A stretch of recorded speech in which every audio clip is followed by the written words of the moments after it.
Okay, so good morning, everyone.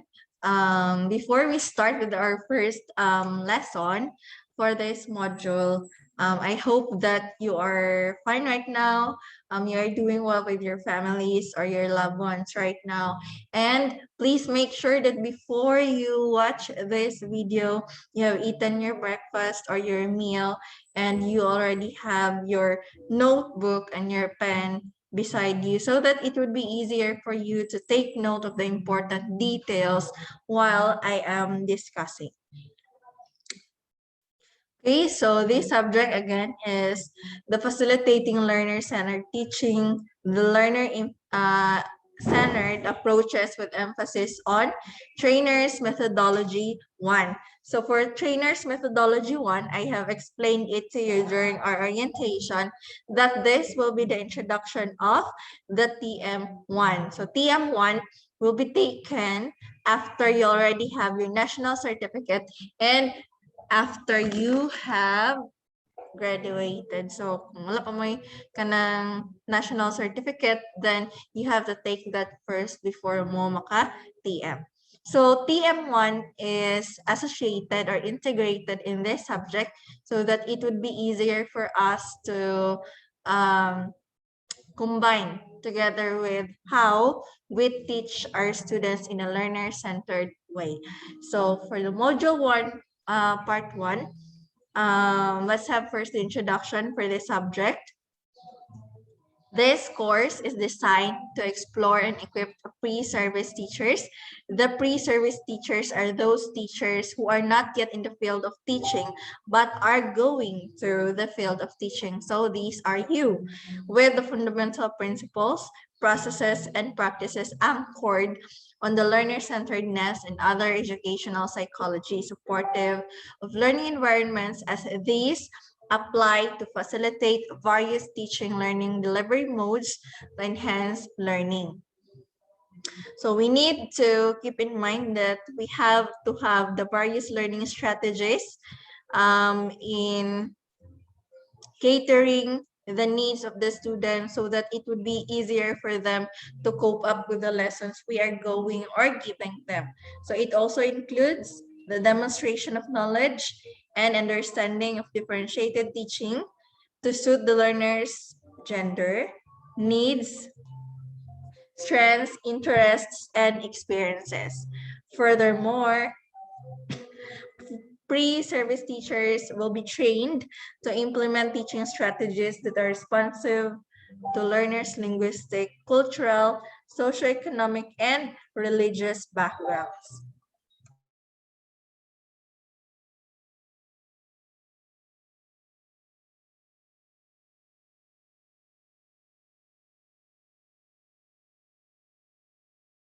So for the intended learning outcomes, these are very specific outcomes that we need to attain after this lesson or after this module. So first, after discussing, you are able or you should be able to differentiate learner-centered teaching from other teaching approaches such as teacher-centered approach as applied in various teaching areas. You also have to discuss the need to shift from teacher-centered teaching to learner-centered teaching based on philosophical foundations, teaching principles, and current research. And of course, discuss the varied roles of the teacher in learner-centered teaching and learning. So let's move on. Again, before we discuss this, make sure that you are ready to listen and understand the topics that we'll be going to tackle. Okay, for the lesson 1, the main topic is learner-centered or learning-centered teaching foundations and characteristics. So let's move on with the learner-centered teaching. So guys, what is really learner-centered teaching? From the word themselves, learner-centered, we are focusing or we are making the learners as the center in teaching and learning process. So what does it mean? It is an approach that places the learner at the center of learning, and the learner or student is responsible for learning, while the tutor, the teacher, is responsible for facilitating the learning. Okay? Muna siyang student, muna siyang teacher as the facilitator, or himo na to ni siya nga kanang student gyapon ni siya, and these are the things that he or she is going to do while in the learner-centered teaching. So through sa iyang pamaagi, makakuha siya knowledge from something and maada niya iyang knowledge about something. Okay, so these are the keywords that we are going to remember in the learner-centered teaching. Learner-centered teaching helps you to pave the road to learner success. So as teachers, with the use of the learner-centered teaching, it will help us to help you pave the path to your success. And this idea of the teacher as the facilitator means that the focus of teaching shifts from the teacher to the student. Let me tell you, class, that before, teachers are the, please take note of this word, dispenser of knowledge. So what do you mean by dispenser, class? Kung makakita, di ba, water dispenser, na mo i-push nga button, tapos na yung water nga mugawas, di ba? So, the same na siya sa teacher before, he or she is just giving us the information coming from a book or something that is very outdated, diba? Depressed karon nga na internet, and it would be easier for us to search for information, especially in the teaching and learning process. So karon, class, ang tumayon tag learner-centered teaching, ang students na mismo ang atong gipa-experience sa gusto nato nga ma-experience nila while we are teaching them. And it will develop the learner's responsibilities as your students, di ba?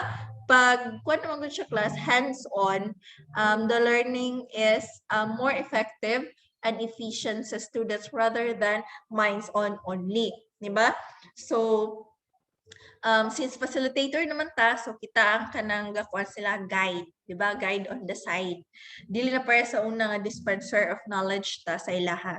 So again, with this, kung di ba imong students imong pa-reportingon sa imong tubangan or mag-experiment sila, di ba kanang they do not rely from you. Okay, they do not rely information or something from you. They are just the one nga makakita kung sa to'y lang possible nga gabuhaton, what are the possible solutions for a certain problem. So may na siya sila og responsible participants in their own learning. So because of being good as a learner in the learner-centered teaching, it will give us the possibility or what they call this, the chance to be competent individuals someday. So muna siya ang gamit sa learner-centered teaching. Okay, so I just flashed the module 1 part 1 in PDF format in front of you right now because the PowerPoint presentation is still not yet done. So I hope you will understand about this. Okay, so 5 major characteristics of learner-centered teaching. What are the 5 major characteristics of learner teaching? So these are made or mentioned by Jason Flom last June 3, 2013. So the first one is the learner-centered teaching engages students in the hard, messy work of learning. So, diba, as you can see, or as you can observe, teachers are more into a hard or a tiresome activities or tasks inside the school. Maybe dili lang nato na-appreciate ang atong mga teachers, but they are doing their best to provide good learning experiences sa inyo so that it would be applied sa inyo ang mga daily lives. So in the learner-centered teaching, it is famous and known that the learners are the ones who are performing a certain task. So it will let you experience how hard it is to be in that certain area or in that certain field, or how messy the work of learning is, but or yet you are still learning. So it is stated here that on a given or any given day, most classes, teachers are working much harder than students, which 80% of the students do not appreciate. So class, appreciate your teachers every now and then because they are doing their best to provide the best for you. Okay, for the second characteristic, we have the learner-centered teaching includes explicit skill instruction. Well, there are a lot of skills that are being used or being improved in the learner-centered teaching. But of course, as teachers in the learner-centered teaching and learning process, it will help the students how to think on their own, solve the problems on their own, evaluate evidences on their own, analyze arguments on their own, and generate hypotheses on their own. So all these mentioned learning skills are essential or very important in mastering the material in a certain discipline. Okay, so ngayon tag learner-centered, kamo ang gina-focus. So, since kamo naman ang gina-focus and kamo naman ang pa-experience sa field, kamo na mismo ang makathink o mga possible nga problems, how to solve such problems, and what are the solutions, or how will you evaluate such evidences. So, of course, it includes explicit skill instruction. Third is, learner-centered teaching encourages students to reflect on what they are learning and how they are learning. It is very important that you know how to reflect on what you are learning and how did you get such solutions for a certain problem, because it would be worse if you are just relying about the information that you can get from the internet without even understanding the information you got from the internet. Okay, so kinahanglan nga kabalo ta mag-reflect sa mga bagay-bagay. Dili kay makabasa ta sa atong module or diretso ra tag answer without even reflecting what are those information all about. Okay, the learner-centered teaching teachers encourage or challenge the student assumptions about learning and, of course, to accept responsibility for decision making as they make about learning, like how they study up for exams, when they do assigned reading, or whether they revise their writing or check their answers. So that is for the third characteristics of the learner-centered teaching. Now let's move on to the fourth one. The learner-centered teaching motivates students by giving them some control over learning processes. So what does it mean? Learner-centered teachers search out ethically responsible ways to share power with students. So what do you think are the teachers in the learner-centered teaching do? So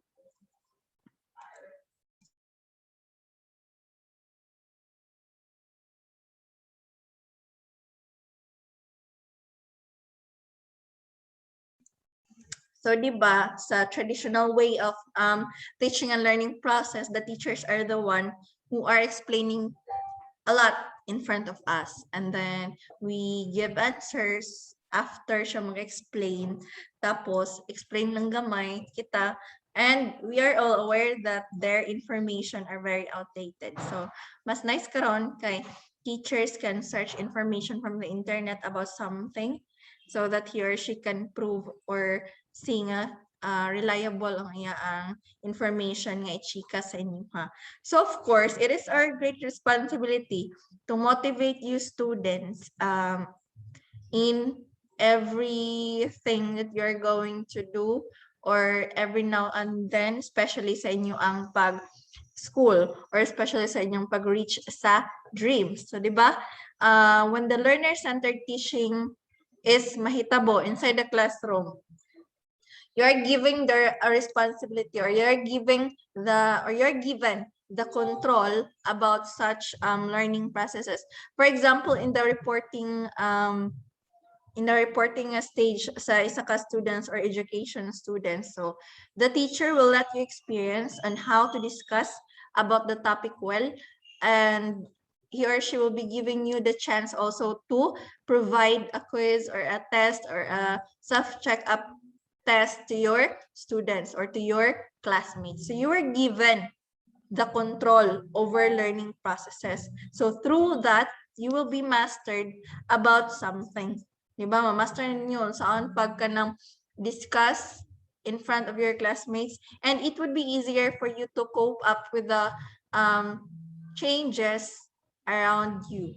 Diba? For example, when you will be going to apply for a work, so it will be easier for you to adjust with different people around you. So, mali siya.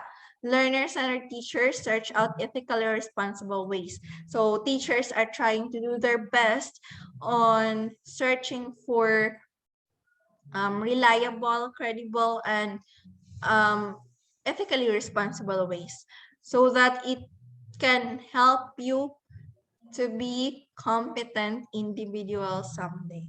So the last characteristic for the learner-centered teaching is this. The learner-centered teaching encourages collaboration. So this is very important in an organization, especially sa mga teachers and sa students. The learner-centered teachers work to develop structures that promote shared commitments to learning. What do you think is the importance of encouraging collaboration inside an organization or together sa students and sa teachers?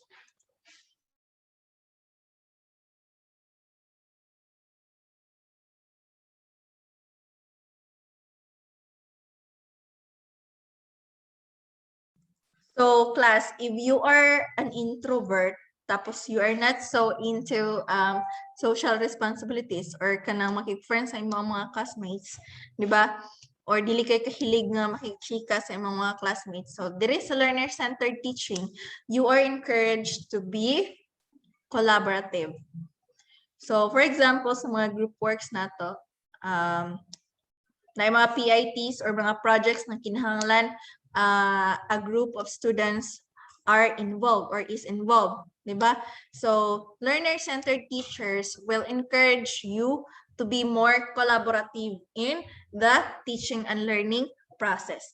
So through being collaborative, it will develop a lot of things, especially sa ito ang innate nga kanang structures, diba? So that will promote shared commitments learning. So for example, if you are tasked to brainstorm about a certain topic and you are grouped into 5.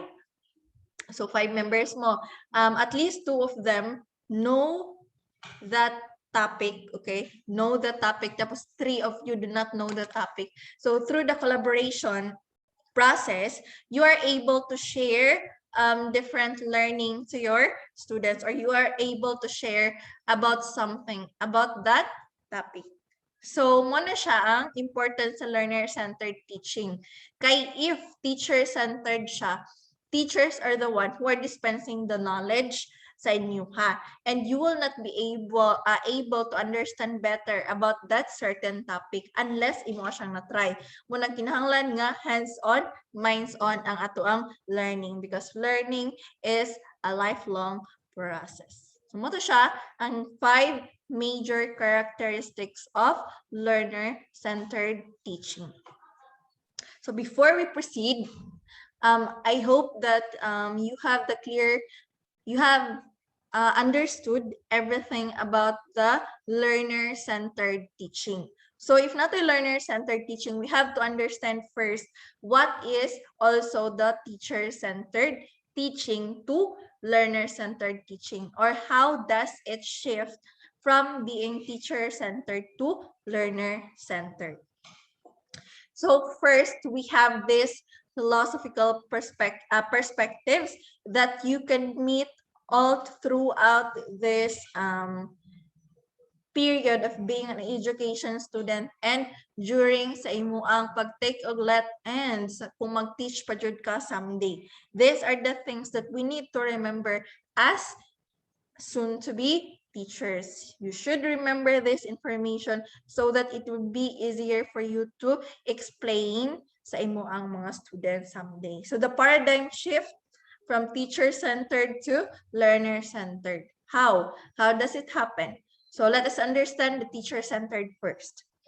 Essentialism and perennialism. So these two philosophical perspectives belong to the teacher-centered. Okay? So sa essentialism class, from the word essential, it is very understandable that the belief of this that the belief of this philosophical perspective is that a core set of essential skills must be taught to the students or taught to all students. So, kung saan mga essential? Muna sa gingon nga mga basic skills nga kinahanglan ma-learn sa mga students. So, what are these basic skills? It is, naman dyan mo nga before you became a grade 1 pupil, you have to undergo first of being a kindergarten or a daycare center's pupil or basta ka na mga preparation before mahimong elementary pupil. So first is we have to learn the alphabets, its order, how to write a capital letter, small letter, mga ingana.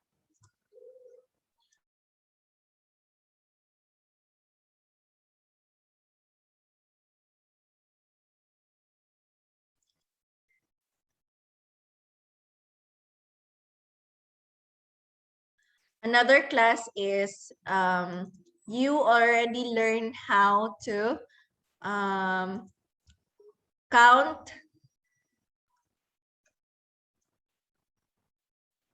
Okay, you already know how to count numbers, how many numbers or how many even numbers are there in 100 and others. So sa paladra mga operations in a problem like addition,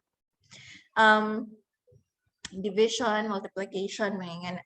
So essentialists, nganong gitawag sila essentialists because we are talking about essentialism. So these people are called essentialists. So tend to privilege traditional academic disciplines. So from this kwan pa lang that phrase, they tend to privilege traditional. So, munang nabilong siya sa teacher-centered kay traditional pa ni siya mga bagay-bagay. Kani nga mga perspective, academic disciplines that will develop prescribed skills and objectives in different content areas as well as a common culture. Di ba kabantay mo, sa akong gingon gina, if your teacher taught you the alphabets, how to write the capital letter and the small letter, di ba sila ra mismo ang nag-teach sa inyo ha, dili ka mo mismo. That is why nabilong siya sa teacher-centered because the teacher is the one who is dispensing the knowledge to you as his or her pupils. Okay? Next, essentialism argues for a basics or a back to basics approach on teaching intellectual and moral standards. That is why when we are in the high school nga page to ang life, we are going back to the basics, diba? Some approaches were coming from the basics. No, so muna siya nabilong na siya sa essentialism. And under na siya sa teacher-centered teaching. Okay, another school should prepare all students to be productive members of the society. So as essentialists, under essentialism, the school is preparing all students or all pupils to be productive members of the society. So schools believe that if they prepare, for example, kanang lesson plans, modules, or mga lessons, it will help the students or the pupils to be productive members or competent individuals of the society. But remember, when we say essentialism, the keyword there is the basic. Back to basics, the essentials. Unsay ato ang mga na-learn sa una pa nga kinahanglan po nato ma-apply karon. Next, essentialist curricula focuses on reading, writing completely clearly and logically about objective facts about the outside real world. So again, reading, writing, computing clearly. And sa akong ginabalik-balik ngon mga basic ang nasa essential. And schools should be sites of rigor where students learn to work hard and respect authority. So the same perspectives with the other philosophy, di ba? Perennialism, Progressivism, Constructivism, and others. Kinahanglan yun po nga mga students should learn how to work hard and respect the authority. Next is essentialist classrooms tend to be teacher-centered. Of course, essentialism man siya in instructional delivery with an emphasis on lecture and teacher demonstrations. The materials being used in discussions sa panandira are teacher-centered because the teacher is the one who is preparing all of them in aiding the needs of the students. Essentialist educator class focus on transmitting a series of progressively. Do not be confused with this word progressively because it is not the same with the progressivism, since progressivism is a student-centered philosophy, okay? And promotion of students to the next level or grade. So sa grade 1, ginatuluan ito mga addition, subtraction, multiplication, and division. And then, integrate na to is i-apply na sa itong teacher sa mga problems. But easier paghihapon siya kaysa sa high school. That's why we have to go to the basic so that it would be, or it will help us to solve what is going on right now. So, muna siyang essentialism. But kung ngayon natawsulod sa classroom, matawag na siya teacher-centered because the teacher is the one who is providing the information. So that is for essentialism. Now let's move on to the perennialism. Nganong na siya sa teacher-centered nga teaching. Nganong nabilong ang perennialism di ani nga part? Because perennialism is an educational philosophy that states one should teach the things that are of everlasting importance to all people. So teachers in the perennialism believe that one principal or he or she should teach principles, not facts. So this is a philosophy that teaches scientific reasoning instead of facts and gives a human side to science. So furthermore, sa perennialism, ang gina-focus diri sa education are the ideas that will last over hundreds of years. So teachers here believe that these ideas are as meaningful and relevant as the day they were originally created. So mo nang teacher-centered siya, kay kinahanglan ma-discuss ug ayo ni teacher that these certain ideas are meaningful and relevant and important, the same value adtong gina-create pa ni siya nga mga ideas by certain people, certain people, certain scientists, philosophers, mga. So dapat diri sa perennialism, teachers will have this goal that education here attempts to teach the student to think rationally and develop their mind so that they can think critically. Its main goal is the personal development of the students. So again, sa perennialism, daghan og gamit si teacher because he or she will teach his students to think rationally and help their his or her students' minds develop so that these students can think critically. And of course, para ma-develop ang ilaang personal development. Like for example, the individuals or the students will think deeply about something flexibly, analytically, and imaginatively. So perennialists believe that reading is to be supplemented with mutual investigations between the teacher and the student, and minimally directed discussions through the Socratic method in order to develop a historically oriented and understanding of concepts. Class, please take note that in the perennialism, ang ginagamit sa teacher nga method is the Socratic method, and this method will mugawas sa inyong let. Because sa Socratic method of teaching, class, it involves a dialogue between the teacher and the students. So same as sa essentialism, na ang teacher may mag-discuss, and then, of course, kung pautanon ka, answer ka.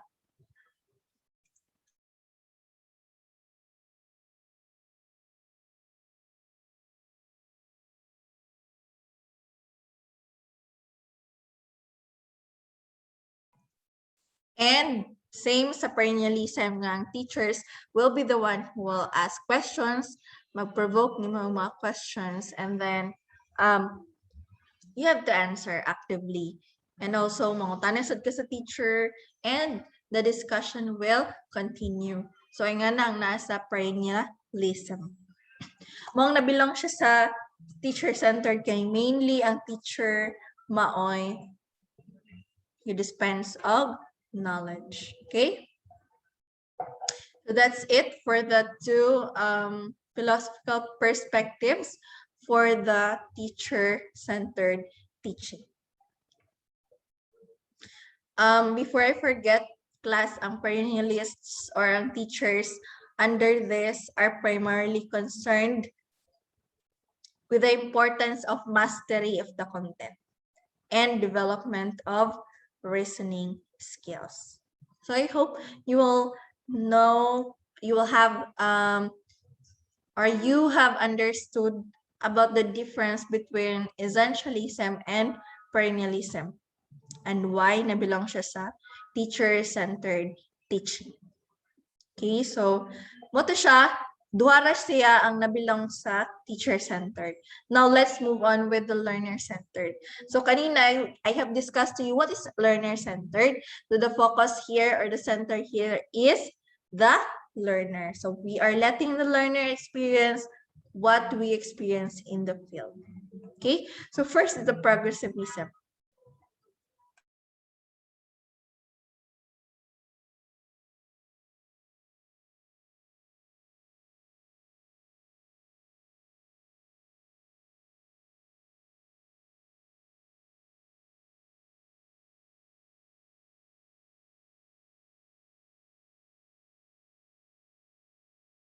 So sa progressivism class, the progressivism is based on the positive changes and problem-solving approach that individuals with various educational credentials can provide their students. Teachers here are outcome-focused and don't simply impart learned facts. So, difference sa atong traditional way of teaching and difference sa teacher-centered teaching. Because educators or teachers here are more on or more focused on the outcomes. That's why we are very particular with the objectives we're presenting to you, the ILOs, so that makita na mo at the end of the lesson, nakuha ba to ninyo or naka-learn ba mo? And we just don't simply impart or disseminate learned facts. We want you to experience what is really or what does it really feel kung mismo ka muna ang mag-report, kung ka muna mag-discuss, kung ka muna ang mag-experiment on your own. Okay? So teachers here are less concerned with passing on the existing culture and strive to allow students to develop an individual approach to tasks provided to them. So, klaro na kayo nga this is a learner-centered approach or philosophy. Kay wala naga-care ang teachers if it will be the same to the traditional way of teaching. For example, dili na kay siya ga-discuss because he or she will let you find on your own or search it on your own. And then while you are searching, you are learning at the same time. Okay, so the progressivist classroom is about exploration and experience.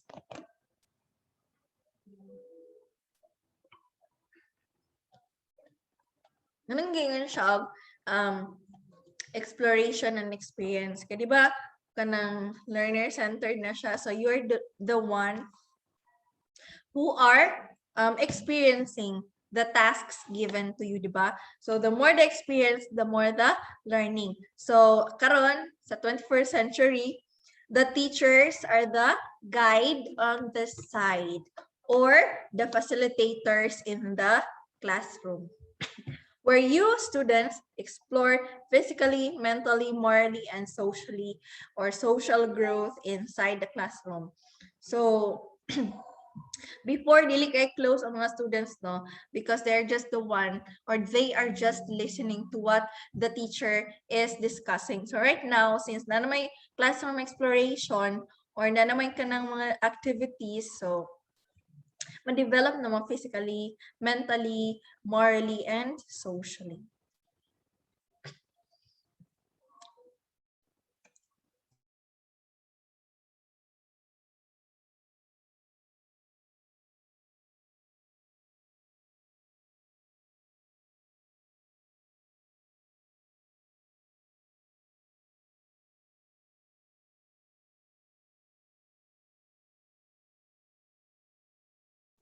So these are the examples of the things that you will do in a progressivist classroom. So there are small groups debating, na magpa-debate si teacher sa inyo about a certain topic, custom-made activities. He or she will let you make your own diorama, sa padira, mga role play about the current situation with our government right now, and learning station. So nagi na mga learning area or workplace station. So where you can show your talents and skills as students inside the class, di ba? Kaya dili na makater ni teacher nga kanang mag-discuss siya whole the time about this topic. So he or she will let you experience so that in the hands-on teaching and learning process, you will retain what he or she is pertaining to teach you or what is pertaining to say, diba? Muna siya ang common sites inside a progressivist classroom, na yung mga debating, na mga oral discussions, mga group works, mga role play, and others. Next is progressivist teacher try making school interesting and useful by planning lessons that provoke curiosity.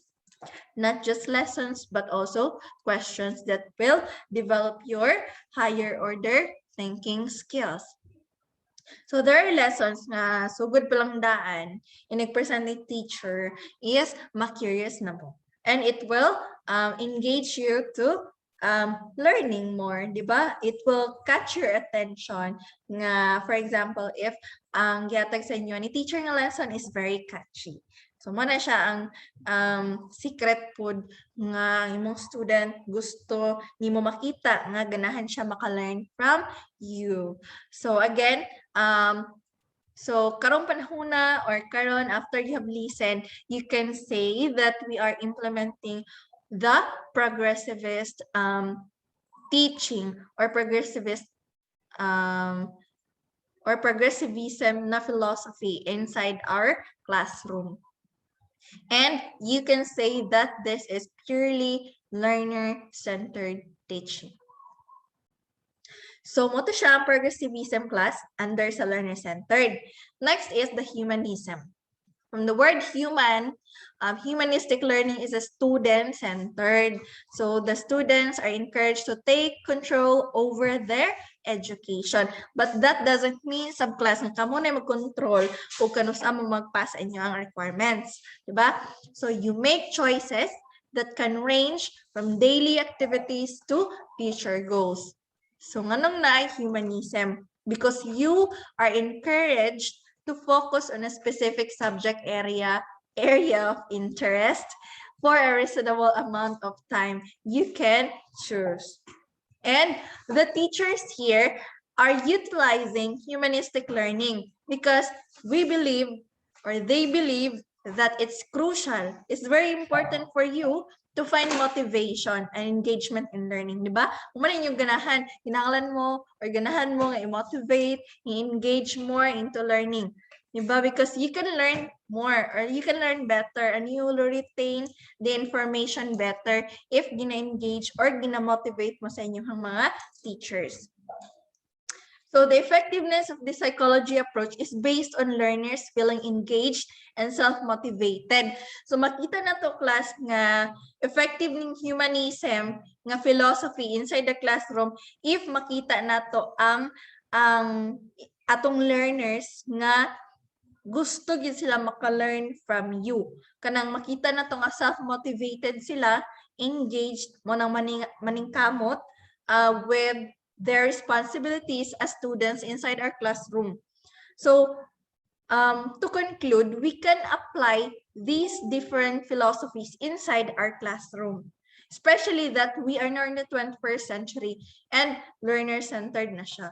So, you can say that some teachers, and most of the teachers rather, are using this humanistic or humanism philosophy because they tend to encourage you, to motivate you, and engage you in learning. Diba? So, mo na siya ang nasa humanism. So, if you will be teacher someday, you have to apply this philosophy inside your classroom. Unang student-centered siya. Kay kamo mo ay giagad if naaba mo ka na learn. Diba kung maka-learn better ka or maka-learn best ka inside the classroom or inside the class, makita sa teacher nga naningkamot ka. So self-motivated, feeling engaged ang student. Muna siya. So humanistic learning relies on educators working to engage students. So educators, when you enter a classroom, you will be meeting different or diverse learners. So of course, you have to make such varied learning experiences para makater ang ilang mga needs, para effective and efficient ang mga pag-teach. Again, for humanistic teachers, grades don't really matter. Self-evaluation is the most meaningful way to evaluate how learning is going. Grading students encourages students to work for the grade instead of doing things based on their own satisfaction and excitement of learning. So of course, if humanistic ang imong teacher class, kung may humanistic grades don't really matter, that doesn't mean that you have to be pabaya na sa imong mga activities, late na mo pa sa mga requirements, itagaan ng chance for 1 month, wala gyapon ka pass. Ay lang mo chat nimo ug man na nagpass sa final grade. So dili na maayong nga na ha. Humanistic teacher, buutan na sila ng mga teachers, but let us not abuse their pagkabuutan. Okay, routine testing and rote memorization, excuse me, don't lead to meaningful learning in this theory, and thus are encouraged by humanistic teacher. So sa mga humanistic teacher class, kanang mga memorization inside the class, dili na important sa ila. Because they help students perform self-evaluations. So they can see how their students feel about their progress. Feelings and knowledge are both important to the learning process and dili na siya kinahanglan nga i-separate. So kung ang mga students gusto ka nga maka-learn, dapat sad kabalo ka mo sympathize and mo empathize sa imo ang mga students. A safe learning environment class, that is very of you sa humanistic nga classroom because humanistic learning focuses on the entire students. So educators here understand that they need to create a safe environment so students can have as many as their needs met as possible.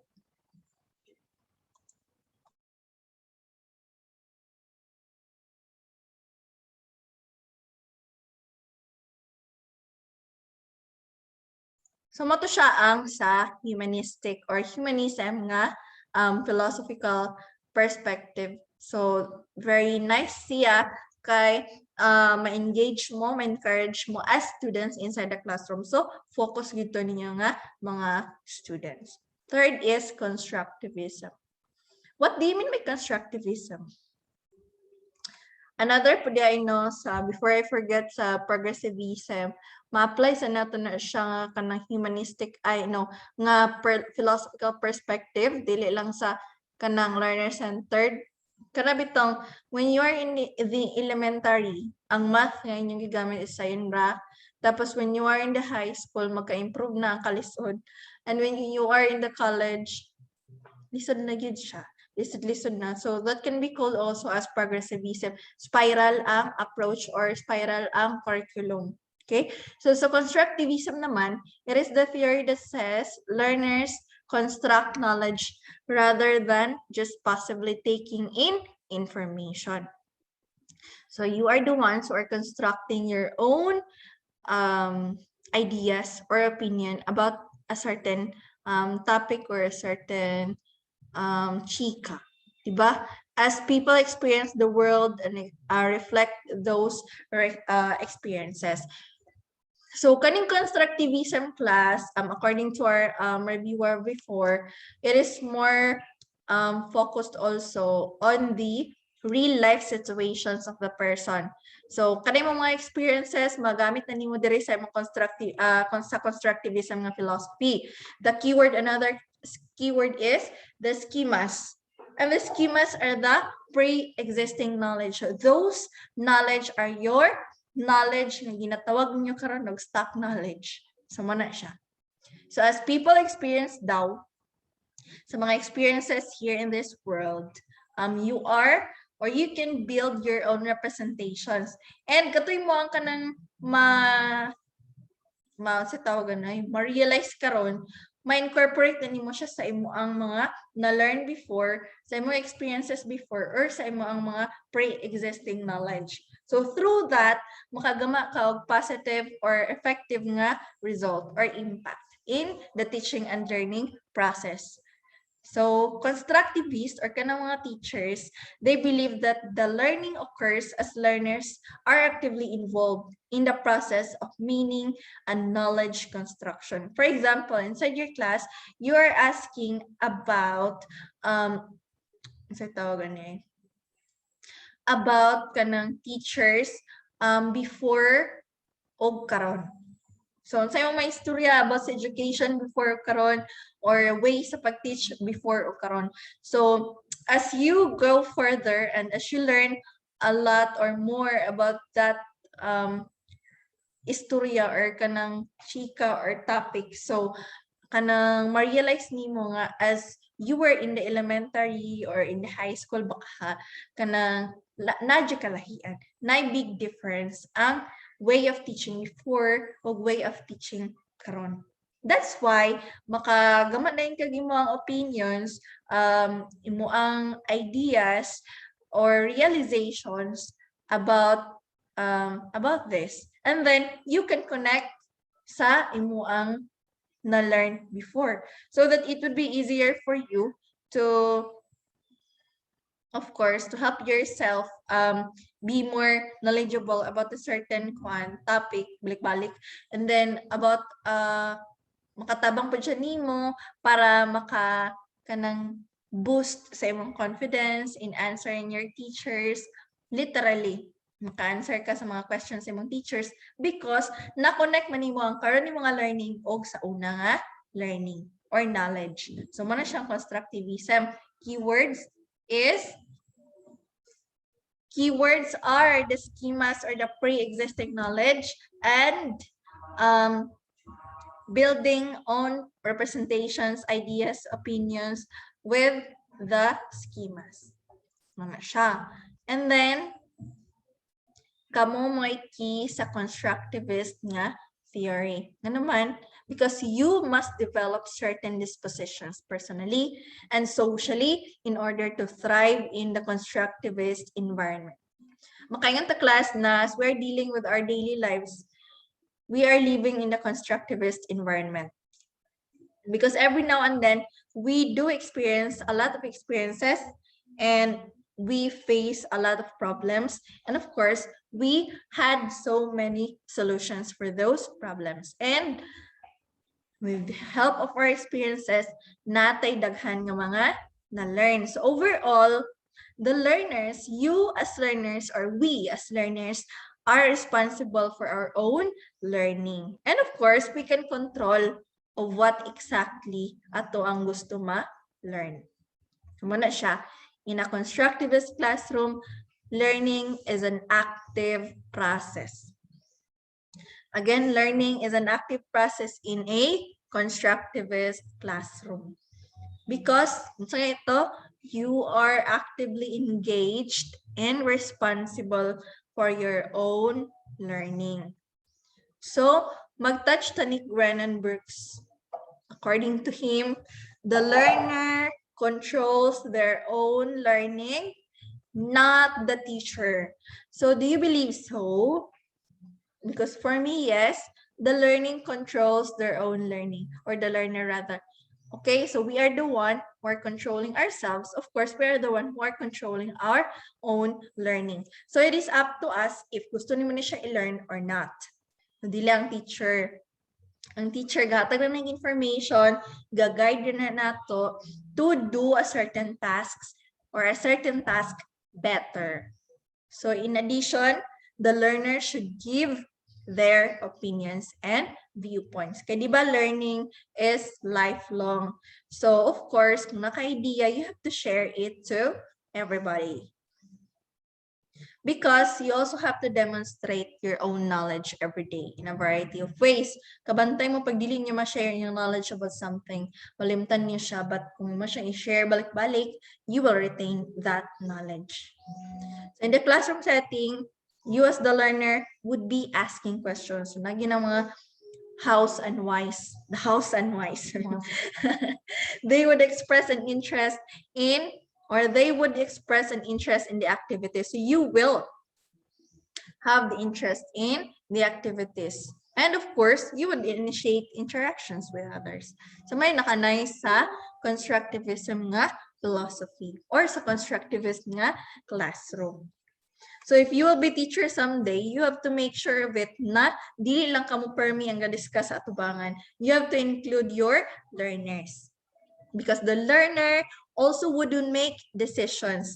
And of course, they want that they will be confident in their abilities. Diba na kay mga learners, for example, katong mga nag-take now or naka-eskwela ng mga NC2, diba they're letting us experience hands-on the course that we are taking. For example lang kanang sa muang masonry ang NC2, our teacher is just or was just discussing the theories and would let us understood about them. And of course, dili kompleto ang learning kung dili mi maka-experience. So we have to experience the core competencies mentioned. So nagkuan mi, naggamaw og hollow blocks, nagpile og hollow blocks, nagmasa og semento and all. Because of course, we want to make decisions on our own and we have to be confident in our own abilities. Ma-share pud sa uban. Abilities ng mga sa mga semento, mga balas, mag-ayag, mga ganun, magmasa. So we have to share it to others and opinions to others. That is being a constructivist pud nga student. And of course, kinahanglan pud ta mag-sharing of opinions and information together with our classmates and our teachers. In addition, the learner makes connections based on previous experience. This is the very clear nga definition of constructivism. The learner makes connections based on previous experience. Okay, so I hope that it would be easier for you to understand why is it necessary nga i-involve na to ang ato ang mga students inside the classroom. We have two sa assimilation and accommodation class, nagawas ni siya sa let, refers to the process of taking new information and fitting it into an existing schema. Muna siya assimilation, assimilate. Taking new information. You have to take the information given to you by teacher. Tapos imo siyang i-combine or i-fit mo sa imong existing or sa imong stock knowledge. While sa accommodation class, in the word accommodate, you're using the newly acquired information to revise and redevelop an existing schema. Nagets niyo? Ang assimilation, you're taking new information. Okay, you're taking information. For example, kani ako ang kanang na-learn karong adlaw. Tapos kani ako ang existing schema. So ako na siyang i-fit, i-combine na silang duha to arrive into a more purposeful or relevant nga outcome. Well, sa accommodation class, you are using, sa assimilation you are taking, sa accommodation you are using the newly acquired information para ma-revise and ma-redevelop nimo kung unsay naa sa imo ang stock knowledge. Munay assimilation and accommodation. Okay, but there are consequences of constructivist theory that we have to remember. Students learn best when engaged in learning experiences. Learning is inherently a social process because it is embedded within a social context. Okay, di na siya important. And knowledge can be directly imparted to the students. The goal of teaching is provide experiences that facilitate the construction of knowledge. So dili kay ikaw teacher, dili ka mo diretso og chika sa information sa mga students without providing experiences nga maka-facilitate or maka-help in construction or constructing of knowledge among mga students. Muna siyang importante sa constructivism. So this table class, I want you to study this table. Look at the differences between teacher-centered and learner-centered. Kung sa'yo lang kalahian, teacher-centered, di ba, focus sa instructor. Learner-centered, focus on both students and instructor. Sa teacher-centered, focus is on language forms and structures. O unsay, discuss sa teacher sa tuwa, or what the instructor knows about the language. Diri sa learner-centered, focus is on language use in typical situation. So, kung saan na ito paggamit ang language in a certain condition or situation. So, muna siya. Sa teacher-centered, instructor talks, students listen. Very obvious. Learner-centered, instructor models, students interact with the instructor and one another. So, dili na ma-improve ang mental state sa mga students, physical, social, and moral. Sa teacher-centered, students work alone. Diba? Alone rato para sa una elementary ta. Sa learner-centered, students work in pairs, groups, or alone depending on the purpose of the activity, but all of you are learning actively. Sa teacher-centered, instructor monitors and correct every student's adherence. For example, if ang mga student na istorya nga feel mo dili maayo, you are correcting it. Di ba elementary, ito mga teachers sa una kay mga terror light, magbantay sa mga inistoryahan, and then they are more focused on kanang how do you sa mga kilos inside the classroom, how do you act towards him or her. So, nga na siya. Different sa learner-centered, students talk without constant instructor monitoring. So, they can express their feelings more. So, instructor lang, ang trabaho niya diri, he or she provides feedback or correction when there are questions arise or arose from the class. Next is instructor answers students' questions about language. Example na siya, language ang example dire. And then sa teacher, learner-centered, students answer each other's questions. Diba? Makabantay mo sa inyong klase or kuan before sa face-to-face. If na question isa ka student, gusto ka nang tanas sa teacher, mutubag niya isa ka classmate. And then the interaction is continuing or continuous, using instructor as an information resource. Nga siya. Pag dili na ganit kaya nila magchika or magpangunta na ay na sila maingon or mangitagtabang sa ilang teacher. Siya. So teacher-centered, instructor chooses topics. So you don't have the right to choose your own topics. Unlike sa learner-centered, students have some choice of topics. So the teachers are letting you choose topics. For example, in reporting, kung sa imong gusto i-report, di ba? So muna siya nakanay sa learner-centered. Next is sa teacher-centered, instructor evaluates student learning. And of course, sa learner-centered, students evaluate their own learning. So kung mang-evaluate ang students, mang-evaluate po ang instructor. So there is a transparency in evaluating their learning. So the both of them are evaluating. For example, si teacher evaluate niya yung student nga report, si student na criteria or rubrics ng gisunod para i-evaluate niya ang iyang pagalingon. The same with in implementing quizzes or tests inside the classroom. Kani class, the very dili maka-surprise nga characteristic or what. Diba sa teacher-centered, the classroom is quiet nga naman because the teacher is the one who has the right to talk in front of you. Na I one mouth rule. When I will be talking in front of you, you listen and you keep silent. Sa una, kung magbanasod sa classroom kay uso pa ng corporal punishment. Kanang hawidan ang dunggan, yes, kanang hawidan ang mga dunggan, ay, kanang bitang birahan ang dunggan, kanang kilid sa dunggan, mag-sitting on the air, butangan libro, butangan og kana lampas. So, karon, it is not, or it is prohibited anymore. It is prohibited na. So, muna siya sa teacher-centered. But kung mayon kag learner-centered, the classroom is often noisy and busy because the students are doing something, they were able to express themselves, and of course, they are given the opportunities and rights to experience what is really on the field. So, muna siyang main difference of being in a teacher-centered teaching and in a learner-centered teaching.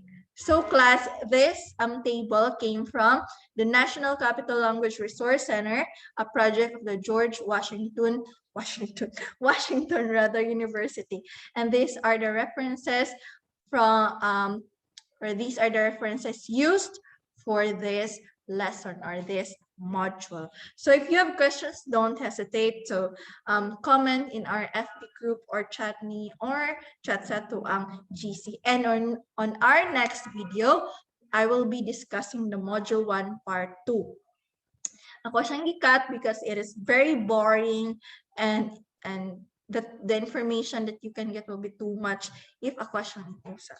So I hope you will put in mind the difference between essentialism and perennialism, nganong nasa teacher-centered, and the importance, the relevance, the essence of being in a learner-centered teaching. So that's all for today, everyone. Thank you for listening and thank you for watching. I hope you have learned a lot from this video.